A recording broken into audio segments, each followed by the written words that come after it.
함께 신앙 고백하겠습니다. 전능하사 천지를 만드신 하나님 아버지를 내가 믿사오며 그 외아들 우리 주 예수 그리스도를 믿사오니 이는 성령으로 잉태하사 동정녀 마리아에게 나시고 본디오 빌라도에게 고난을 받으사 십자가에 못 박혀 죽으시고 장사한 지 사흘 만에 죽은 자 가운데서 다시 살아나시며 하늘에 오르사 전능하신 하나님 우편에 앉아 계시다가 저리로서 산자와 죽은 자를 심판하러 오시리라. 성령을 믿사오며 거룩한 공회와 성도가 서로 교통하는 것과 죄를 사하여 주시는 것과 몸이 다시 사는 것과 영원히 사는 것을 믿사옵나이다. 아멘. 함께 찬송가 370장 함께 찬송하시겠습니다.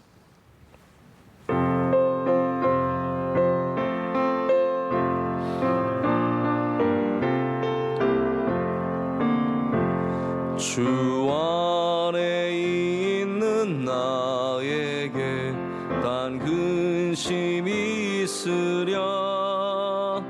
십자가 밑에 나아가 내 짐을 풀었네. 주님을 찬송하면서 할렐루야 할렐루야. 내 앞길 멀고 험해도 나 주님만 따라가리. 그 두려움이 변하여 내 기도 되었고 전날의 한숨 변하여 내 노래 되었네. 주님을 찬송하면서 할렐루야 할렐루야. 내 앞길 멀고 험해도 나 주님만 따라가리. 내 주는 자비하셔서 늘 함께 계시고 내 궁핍함을 아시고 늘 채워주시네. 주님을 찬송하면서 할렐루야 할렐루야. 내 앞길 멀고 험해도 나 주님만 따라가리.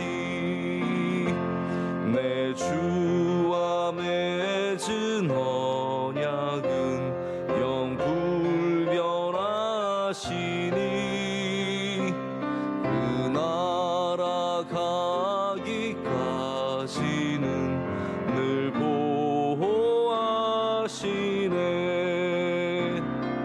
주님을 찬송하면서 할렐루야 할렐루야. 내 앞길 멀고 험해도 나 주님만 따라가리. 우리에게 주시는 말씀 마태복음 11장 28절부터 30절까지의 말씀입니다. 마태복음 11장 28절, 29절, 30절 세 절의 말씀입니다.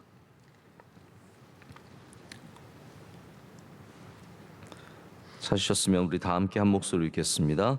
수고하고 무거운 짐진 자들아 다 내게로 오라. 내가 너희를 쉬게 하리라. 나는 마음이 온유하고 겸손하니 나의 멍에를 메고 내게 배우라. 그리하면 너희 마음이 쉼을 얻으리니 이는 내 멍에는 쉽고 내 짐은 가벼움이라 하시니라. 아멘. 오늘 모든 짐들이 가벼워지다의 제목으로 하나님 말씀 전하겠습니다. 오늘 우리가 읽은 이 말씀은 제가 참 좋아하는 말씀입니다. 제가 가끔씩 이런 말씀을 드릴 때마다 죄송한 것은 좋아하는 말씀이 너무 많다 보니까 이게 좋은 말씀이라고 늘 말씀을 드리게 되는 것 같습니다. 이 말씀도 참 좋은 말씀이고 늘 이렇게 생각하게 되는 말씀입니다. 우리가 모든 것을 하다 보면 좋은 것도 하다가 보면 짐이 되기가 굉장히 쉽습니다. 좋다고 하는데 그거 매일 하기가 참 어렵습니다. 비타민 먹으면 좋다고 하는데 매일 비타민 먹기가 참 어렵습니다. 가끔 정신 차리면 좀 먹다가 또 괜찮아지면 또 안 먹게 되고, 좋은 것도 매일 하기가 참 쉽지 않습니다. 우리가 처음에는 운동을 하고 싶은 마음이 있을 때 이제 열심히 해야지, 내가 꼭 하루에 1시간씩 걸어야지, 원로 목사님도 그렇게 걸으신다는데 나도 좀 걸어야지 하면서 걷기 시작하지만 어제 걷고 오늘 다시 걷기가 참 쉽지 않습니다. 하다가 보면 다 짐이 되고 무거워지고 어려워집니다. 뭐 이런 저런 일들이 생기다 보면은 그것 때문에 미루고 또 내일 해야지, 어쩔 수 없이 내일 해야지 그러다가 결국은 뭐 몇 주일, 뭐 길게 하신 분들은 몇 달 하다가 다 그만두죠. 가정집마다 러닝머신이 있는 분들도 많고 사이클이 있는 분들도 많은데 손님 없을 때는 다 옷걸이로 쓰잖아요. 네, 이렇게 옷걸이로 쓰다가 또 손님 오시면 한 번씩 치우고, 이게 계속 하기가 어려운 겁니다. 왜냐하면 뭐든지 좋은 것들도 다 짐이 무거워집니다. 그게 우리의 삶입니다. 그래서 무엇이든 오래 하기 위해서는 가볍게 할 줄 알아야 합니다. 이걸 너무 무겁게 하지 말고 그것을 가볍게 할 줄 알아야 합니다. 무겁게만 하는 것은 절대로 오래 가기가 어렵습니다. 출근하는 것이 굉장히 어렵습니다. 오늘도 이제 말씀 들으시면서 출근하시는 분들도 계시고 또 이제 새벽 예배 마치고 출근하시는 분들이 계시는데, 이게 참 얼마나 어렵습니까? 근데 회사 가는 게 무거우면 참 가기가 쉽지 않습니다. 이게 가벼워져야 하는데 굉장히 어려운 거죠. 우리 새벽 예배 여러분 어떻습니까? 새벽 예배에 나오는 게 결코 쉽지는 않지만 어떤 분들은 이거를 새벽 예배 드리면서 무게가 계속 변하지 않고 무거우신 분들도 있어요. 그런데 이걸 하면서 갈수록 가벼워지시는 분들도 계십니다. 할만하다, 가볍다. 그냥 알람이 울리면 제깍제깍 일어나는 거죠. 알람 울릴 때 고민하는 거는 이미 무겁다는 거예요. 갈까 말까, 오늘 갈까 말까, 오늘 가면 내가 하루가 너무 힘들 것 같고, 알람 울리면 그냥 정신없이 일어나가지고 그냥 나도 모르게 화장실 가서 칫솔 들고 입 닦고, 그리고 당연히 가는 것처럼 생각하는 게 가벼운 겁니다. 제가 여러분께 축복하기는 새벽 예배가 가벼워지시길 축복합니다. 새벽 예배 가는 게 너무 큰 결심을 필요로 하는 게 아니고, 대단한 결심을 필요로 하는 게 아니고 그냥 당연히 나오는 것처럼 여기면 좋습니다. 근데 여기 또 하나 중요한 키가 있습니다. 예수님을 만나야 가벼워집니다.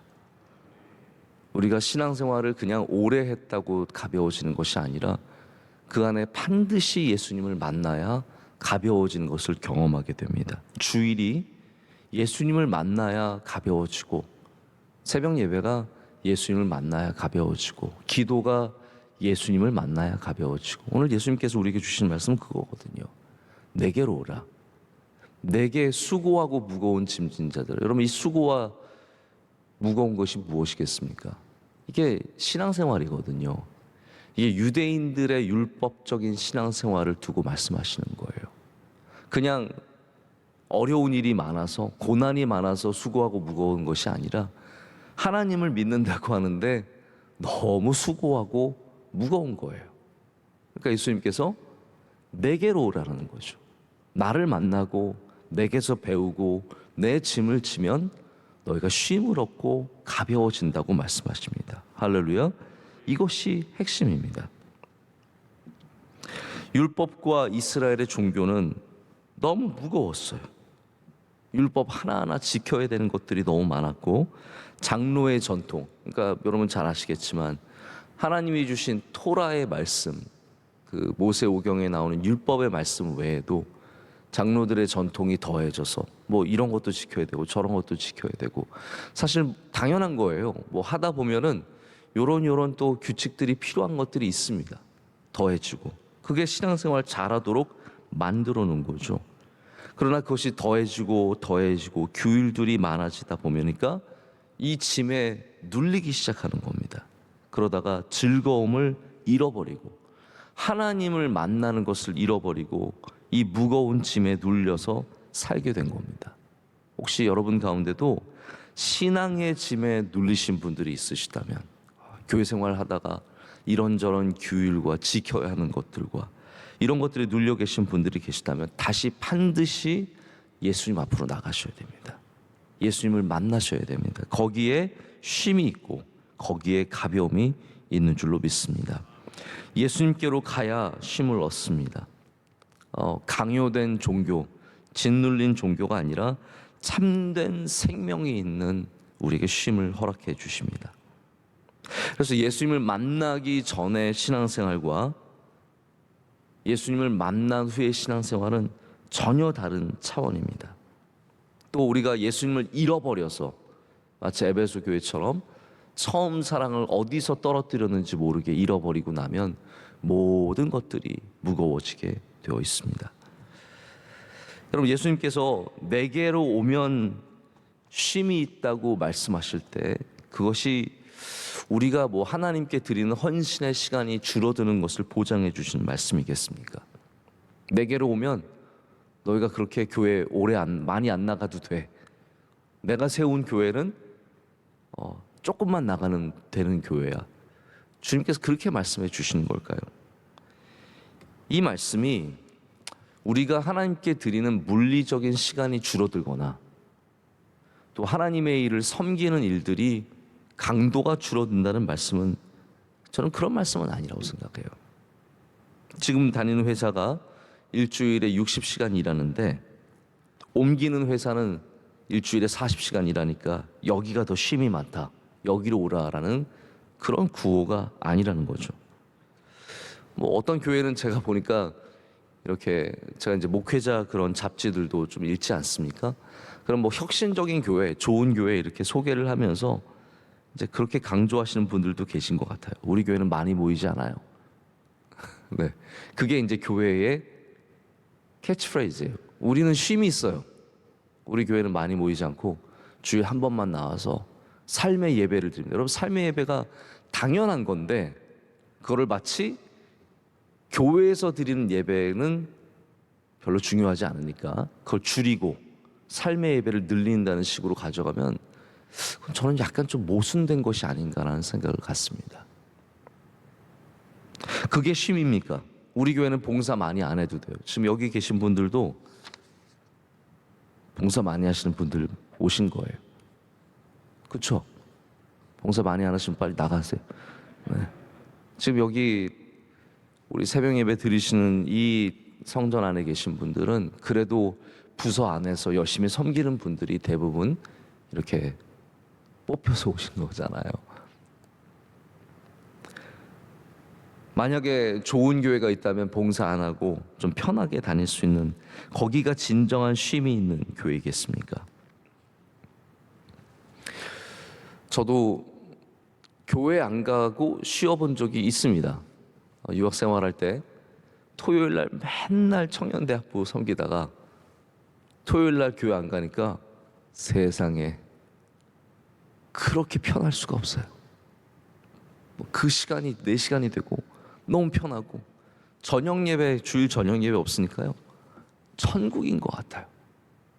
근데 제가 그렇게 몇 달을 지내다 보니까 그 시간에 좋은 일을 하느냐, 그 시간에 좋은 어떤 내가 정말 쉼을 얻고 발전적인 방향으로 가느냐, 전혀 그렇지 않더라고요.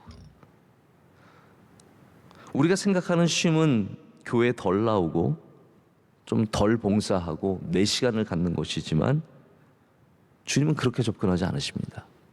내게로 와야 쉼이 있다고 말씀하십니다. 그것은 그냥 단순히 교회에 와서 예배 드리는 그런 차원을 넘어서 예수님 안에 거해야, 예수님을 만나야 쉼을 얻는다고 말씀하시는 겁니다. 그럼 왜 예수님께서 예수님에게 쉼이 있다고 말씀하십니까? 오늘 예수님은 내가 온유하고 겸손하다라고 말씀하십니다. 저는 이런 말씀을 하실 수 있는 것 자체가 우리랑 좀 다른 차원인 것 같아요. 여러분 스스로 나는 온유하고 겸손하다고 말씀하실 수 있으세요? 내가 조금 겸손해도, 내가 좀 온유해도 남들에게 내가 온유하다고 말하지 못하잖아요. 나 잘생겼다고 말씀하실 수 있는 분 몇 분 계시겠어요? 내가 아무리 잘생겼어도 남에게 그렇게 말씀을 하지 못하는데, 예수님께서는 정말 온유하시고 참되게 겸손하시기 때문에 이렇게 말씀을 하십니다. 여러분은 누구와 함께 있을 때 편안하고 동시에 내가 될 수 있는 좋은 사람이 될 수 있습니까? 당연히 이러한 예수님과 같은 온유하고 겸손한 분입니다. 온유하고 겸손한 분과 함께하고 있으면 거기엔 참 쉼이 있습니다. 우린 예수님이 거룩하고 아름다운 분이시지만 그 앞에서 긴장해서 벌벌 떨지 않습니다. 예수님 앞에서, 그 온유하시고 겸손하신 예수님 앞에서 평안함과 기쁨과 감사를 얻게 되고, 내가 될 수 있는, 그게 쉬는 거거든요. 참 내가 될 수 있는 거, 꾸미지 않아도 되는 거. 지금 바리새인들이 하는 건 뭐예요? 자꾸 꾸미고 내가 아닌 종교인이 되기 위해서 자꾸 겉의 모습만 막 바꾸잖아요. 주님은 그거 하지 말라라는 거예요. 내 앞에 와서는 그냥 네가 되어도 괜찮다고 말씀하시는 거예요. 부족한 너, 완전하지 않은 너, 죄가 많고 문제가 많은 너, 그대로 와도 나는 괜찮다는 거예요. 근데 유대인들이 이 바리새인과 서기관들과 이 사두개인들이 만든 유대인들의 모습은 하나님 앞에서 내가 아닌 꾸미고 막 늘 기도하는 척하고 구제하는 척하고 금식하는 척하고 이러면서 만들어낸 모습에 급급했기 때문에 주님께서는 온유와 겸손을 통해서 내 앞에 와서는 괜찮다고 말씀해 주시는 거예요. 여러분, 괜찮은 겁니다. 할렐루야. 우리의 부족한 모습 주님 앞에서는 괜찮다는 거예요. 자꾸 꾸미는데 너무 힘쓰지 마시고 주님 앞에서 그냥 내가 되시면 그게 이제 쉼을 얻는 길이다라는 겁니다. 또 하나의 문제는 당시 하나님의 모습이 너무나 왜곡되었다는 것에 대해서 생각을 해보게 되었습니다.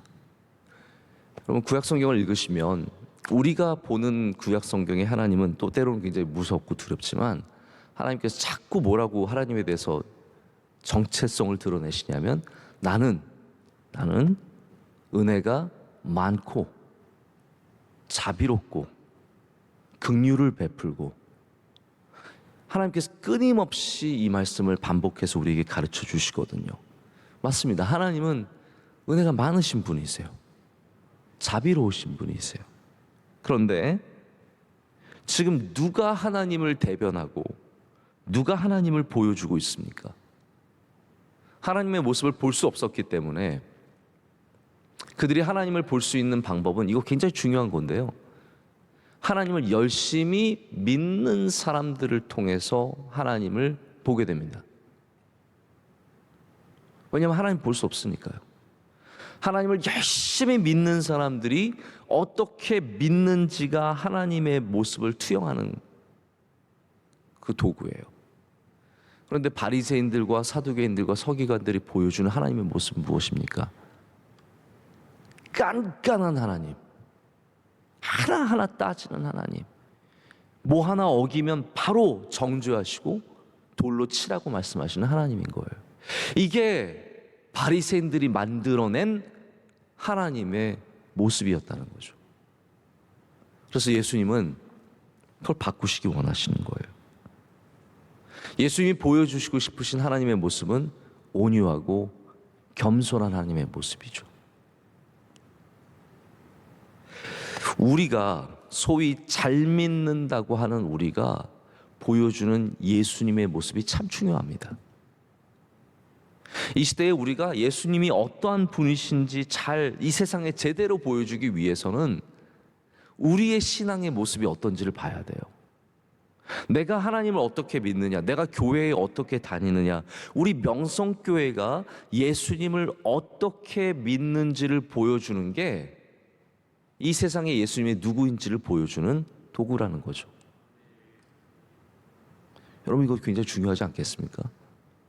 세상 사람들은 예수님이 누구인지 몰라요. 하나님이 누구인지 모르는데 우리가 예수님을 어떻게 믿는지가 그게 예수님인 거예요. 그게 하나님인 거예요. 명성교회가 예수님 잘 믿는다고 하면서 어떤 모습을 갖고 있느냐? 서로 사랑하고 이 동네에 정말 동네를 좋게 만드는데 우리가 아름다운 모습들을 보여주고, 교회에 오가면서 우리가 선한 모습들을 보여주고, 여러분 이런 모습들이 있어야 참된 하나님의 모습이 이 땅 가운데 보여줄 수 있다는 거죠. 근데 예수님 열심히 믿는다고 하면서 너무 이기적이고 못됐고, 생각을 해보세요. 정죄하고 그러기만 한다면 사람들이 거기에 매력을 못 느끼죠. 근데 지금 바리새인들과 사두개인들과 서기관들이 딱 하나님 잘 믿는다고 하면서 보여주는 모습이 이 정말로 너무나 안타까운 모습이었다는 거죠. 예수님께서 이 바리새인들이 독점한 하나님의 모습을 제대로 보여주시기 위해서 이 말씀을 하시는 겁니다. 예수님만이 이걸 보여줄 수 있어요. 왜냐하면 27절에 오늘 말씀 전에도 이게 말씀이 따로따로 있는 게 아니라 이어져 가잖아요. 11장 전체가, 아니 11장만이 아니에요. 지금 10장부터 11장까지 예수님께서 쭉 말씀을 이어가시는 건데 모아놓은 거지만 27절의 말씀에는 이렇게 되어 있어요. 내 아버지께서 모든 것을 내게 주셨으니 아버지 외에는 아들을 아는 자가 없고 아들과 또 아들의 소원대로 계시를 받은 자 외에는 아버지를 아는 자가 없느니라. 아멘. 이 말씀 중요한 말씀이에요. 왜냐하면 하나님을 서기관들과 바리새인들과 사두개인들이 잘 모른다고 말씀하시는 거예요. 아들을 아는 자와 아들만이 하나님을 안다고 말씀하시는 거죠. 그래서 예수님께서 보여주시는 온유와 겸손의 모습은 참된 하나님의 모습임을 우리에게 가르쳐주고 있습니다. 여러분, 그래서 우리의 참심은 규칙을 지키는 것에서 오는 것이 아니라 예수님을 따르는 것에서 오는 겁니다. 예수님은 그래서 우리에게 멍에를 지라고 말씀하십니다. 멍에를 진다는 말은 멍에를 지는 순간, 글쎄 저는 예수님의 뭐 짐을 진다는 의미도 있지만 예수님과 함께 동행한다는 의미인 것 같아요. 내 멍에를 메라. 나와 함께 가자는 말씀이죠. 대신에 예수님의 멍에를 메면 그것이 어렵지 않습니다. 이 멍에라는 게 이제 수레나 뭐 쟁기를 끌기 위해서 소비에 얻는 도구인데 우리가 예수님과 함께 그것을 지고 가면 수레든 쟁기가 되었든 그것이 쉬워지는 거예요. 할 수 있게 되는 거예요. 여러분 오늘 새벽 예배 나왔는데 되게 어려우세요? 좀 어려우시군요. 네. 좋으시잖아요. 네. 예수님과 함께 멍에를 지고 가면 그것이 기쁨이고 감사고 그게 그렇게 어렵지 않다라는 거죠. 오늘 혹시 여러분의 짐이 좀 무거우시면 사실 뭐 돌아가서 져야 할 짐이 무거울 수 있잖아요. 오늘 미팅도 많고 스케줄도 많고 또 애들도 학교 보내야 되고 또 셋이나 나가지고 막 해야 될 일이 많고 그러면 주님을 많이 생각해 보시길 바랍니다. 예수님을 많이 생각해 보시길 바랍니다. 예수님께서 그래서 나에게 배우라고 말씀을 하세요. 예수님에게 배워야, 예수님이 어떤 분인 줄 알고 예수님께 배워야 다른 사람한테 배우지 말고, 그래야 우리는 쉬워지는 것을 경험하게 됩니다. 제가 말씀을 맺겠습니다. 가벼워진다라는 것은 두 가지 상황인 것 같아요. 하나는 정말로 말 그대로 짐이 줄어드는 거가 가벼워지는 겁니다. 예수님께서 말씀하시는 부분도 그런 부분들이 있겠죠.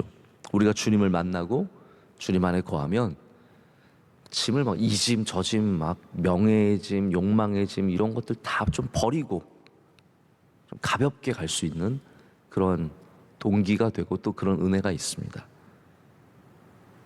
그러나 동시에 예수님께서는 이렇게 말씀하시죠. 내게 배우라고 말씀하시거든요.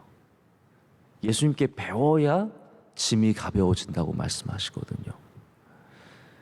여러분 무엇이든지요, 배우고 성장하면 쉬워지고 가벼워집니다. 이게 없으면 절대로 쉬워지지 않고 가벼워지지 않습니다. 믿음이 예수님 안에서 성장하고 예수님께 배우는 믿음이 될 때 우리가 가벼워지는 것을 경험할 수 있습니다. 그래서 그냥 교회 오래 나왔다고 짐이 가벼운 게 절대로 아니고, 여러분 오래 나올수록 다시 예수님께 가서 배워야 합니다. 그래야 우리가 정말로 모든 것들을 가볍게 감당할 수 있게 될 줄로 믿습니다. 오늘도 주님께로 가셔서 주님께 배우고 주님의 멍에를 맬 때 여러분의 모든 짐들이 가벼워지는 은혜가 있을 줄로 믿습니다. 기도하시겠습니다. 은혜가 풍성하신 하나님 아버지, 감사합니다.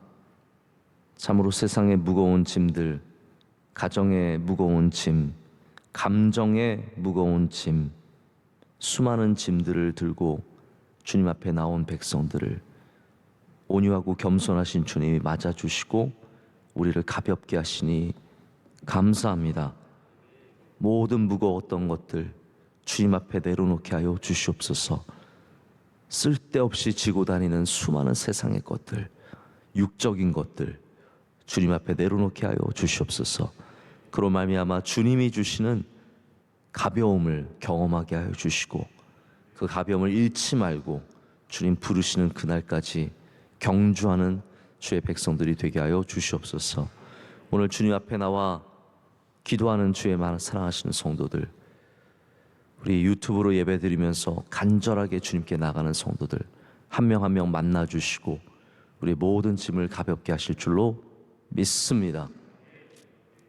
기도의 제목 가운데 응답하여 주시오며 주님께 선하신 길로 인도하여 주시옵소서.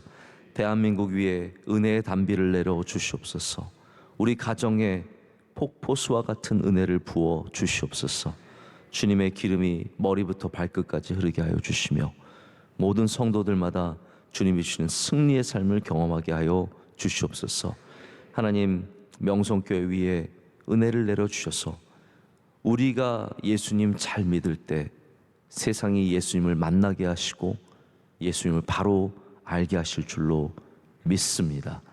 더욱더 예배에 힘쓰며 사랑하며 주님이 보여주신 귀한 신앙의 삶을 따라갈 수 있도록 주님 우리 가운데 은혜를 내려 주시옵소서. 원로 목사님의 신원을 강건하게 붙잡아 주시며 우리 교회 안에 있는 수많은 병자들과 어려움 속에 있는 분들 주님께서 돌봐주시고 주의 손으로 붙잡아 주시며 날마다 기적을 보여주실 줄로 믿습니다. 오늘 예배를 섬기는 주님의 귀한 종들이 있습니다. 기도하신 집사님의 기도를 흠양하여 주시오며 하나님께서 갑절의 은혜를 그와 그의 가정에 하시는 일들 가운데 주실 줄로 믿습니다. 하나님, 오늘도 세상으로 나아갈 때 우리의 예배가 이어지게 하여 주시오며 세상에서도 가볍게 살아갈 수 있도록 주님께서 우리에게 크신 은혜를 내려 주시옵소서. 모든 것에 은혜를 부어주시는 예수 그리스도의 이름으로 기도드립니다. 아멘. 하늘에 계신 우리 아버지여, 이름이 거룩히 여김을 받으시오며 나라의 임하옵시며 뜻이 하늘에서 이루어진 것 같이 땅에서도 이루어지이다. 오늘날 우리에게 일용할 양식을 주옵시고 우리가 우리에게 죄 지은 자를 사하여 준 것 같이 우리의 죄를 사하여 주옵시고 우리를 시험에 들게 하지 마옵시고 다만 악에서 구하옵소서. 백의 나라와 권세와 영광이 아버지께 영원히 있사옵나이다. 아멘.